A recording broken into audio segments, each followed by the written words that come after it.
Tuhan bersamamu. Dan bersamamu. Inilah Injil Yesus Kristus menurut Santo Markus. Dimuliakan Tuhan. Pada suatu hari, serombongan orang Farisi dan beberapa ahli Taurat dari Yerusalem datang menemui Yesus.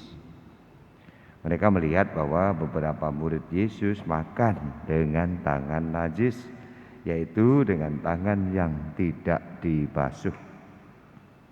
Sebab orang-orang Farisi seperti orang Yahudi lainnya tidak makan tanpa membasuh tangan lebih dahulu, karena mereka berpegang pada adat istiadat nenek moyang mereka. Dan kalau pulang dari pasar, mereka juga tidak makan kalau tidak lebih dahulu membersihkan dirinya. Banyak warisan lain yang mereka pegang, umpamanya hal mencuci cawan, kendi, dan perkakas tembaga. Karena itu orang-orang Farisi dan ahli-ahli Taurat itu bertanya kepada Yesus, "Mengapa murid-muridmu tidak mematuhi adat istiadat moyang kita? Mengapa mereka makan dengan tangan najis?" Jawab Yesus kepada mereka, "Tepatlah nubuat Yesaya tentang kamu, hai orang-orang munafik. Seperti ada tertulis, bangsa ini memuliakan aku dengan bibirnya, padahal hatinya tetap jauh dari aku. Percuma mereka beribadah kepadaku, sebab ajaran yang mereka ajarkan ialah perintah manusia. Perintahlah kamu abaikan untuk berpegang pada adat istiadat manusia." Lalu Yesus memanggil lagi orang banyak dan berkatalah kepada mereka, "Hai kamu semua, dengarlah aku dan perhatikanlah ini. Apapun dari luar yang masuk ke dalam seseorang tidak dapat menajiskan dia.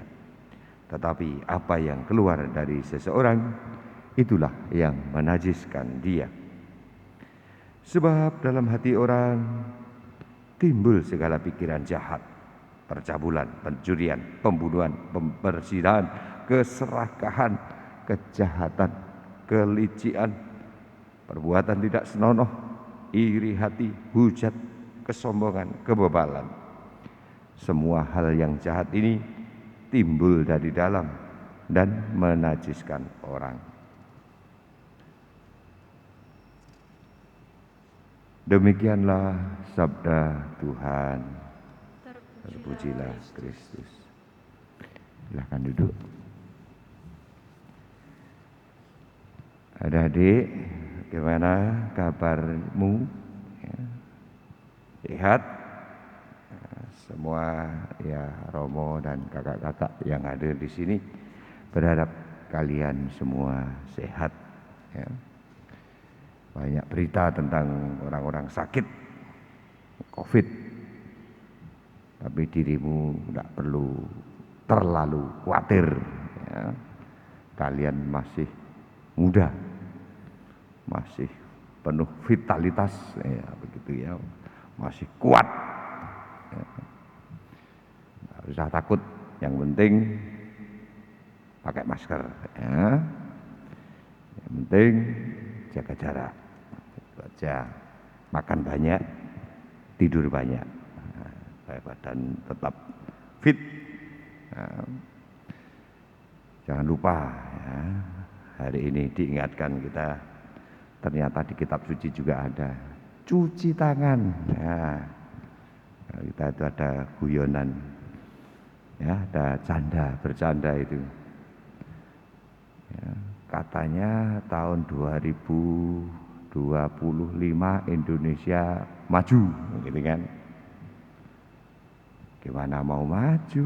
Cuci tangan aja susah, gitu. Masih diajari lagi. Nah, itu guyonannya yang baik, bahwa ini betapa kita harus mulai memang belajar lagi memperhatikan kebersihan diri kita, lingkungan kita. Tadi diceritakan Yesus, Tuhan Yesus ya, bertengkar soal cuci tangan dengan orang-orang Yahudi. orang Yahudi itu penting. Soal mencuci tangan itu penting. Ya betul penting. Memang itu mereka hidup di padang gurun, tiap hari kena debu.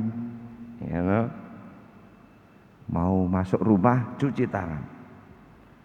Ya, mau makan harus, apalagi karena masuk ke mulut gitu kan. Ketemu orang mau cuci kaki masuk rumah, maka di depan rumah itu ada gentong-gentong ya. Gentong itu tempayan itu isinya air untuk cuci kaki, untuk cuci muka, pulang dari kuburan cuci tangan, cuci muka, bersih. Itu adat yang baik. Dulu juga ya di desa-desa, kalau adik-adik pernah ke rumah nenek gitu ya, ada ember atau dulu ya semacam pancuran begitu ya di depan rumah.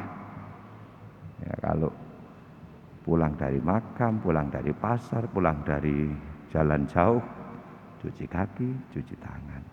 Ya, itu adat yang baik.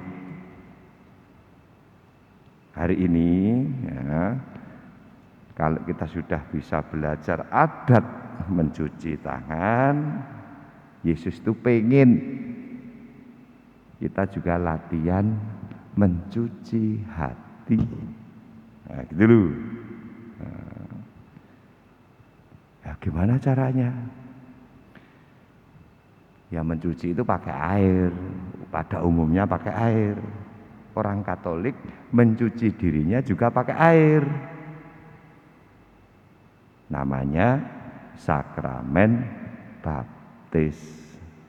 Nah, semua orang dibersihkan dari dosa ya, dan sumber dosa asal dengan sakramen baptis.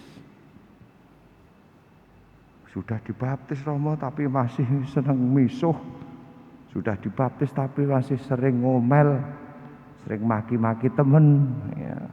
Masih ambil curi-curi barang temen, curi-curi uang mama ya. Ya memang baptis tidak menghilangkan kemanusiaanmu gitu kan.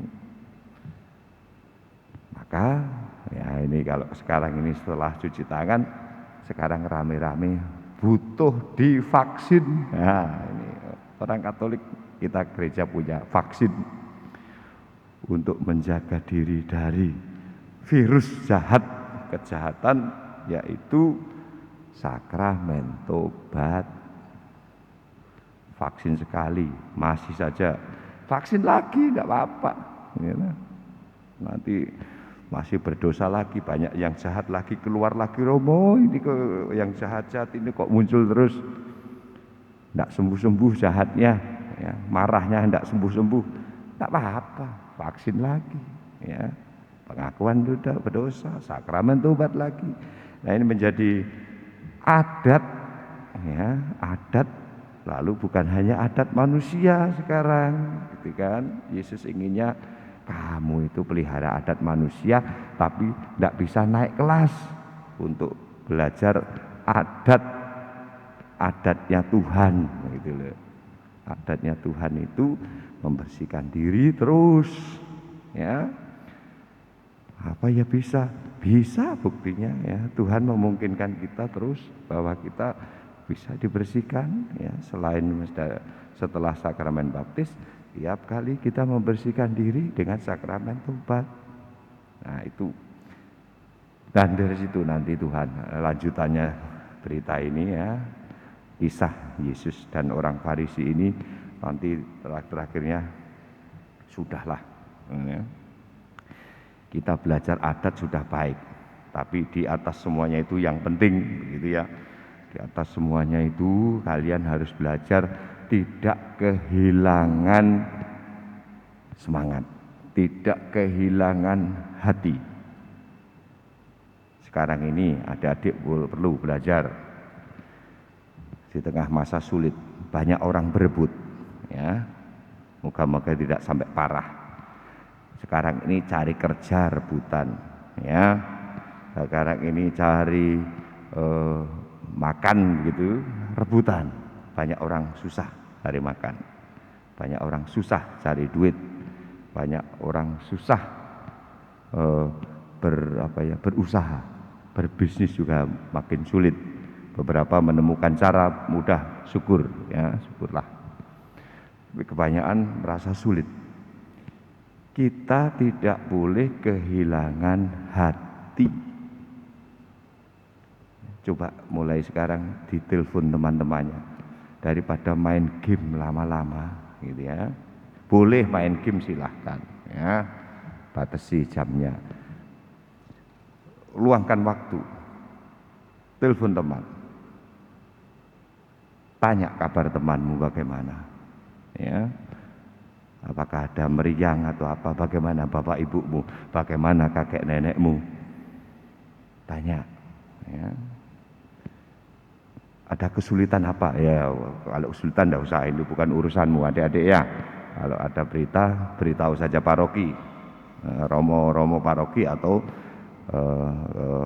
gereja, bahwa bapak ini butuh ini, beritahu saja.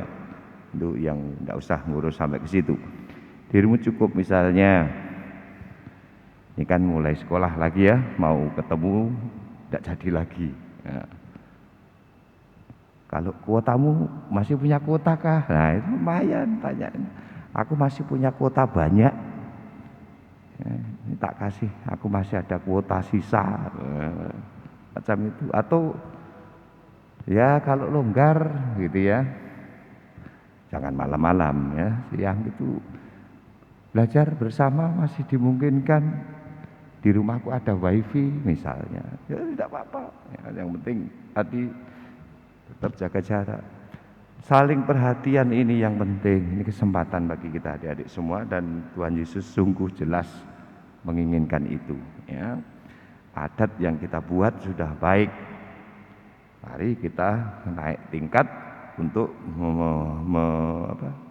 membuat adatnya Tuhan, yaitu ditandai dengan saling peduli, saling memperhatikan, saling menolong, saling menyelamatkan. Ini berkat untuk kita semua.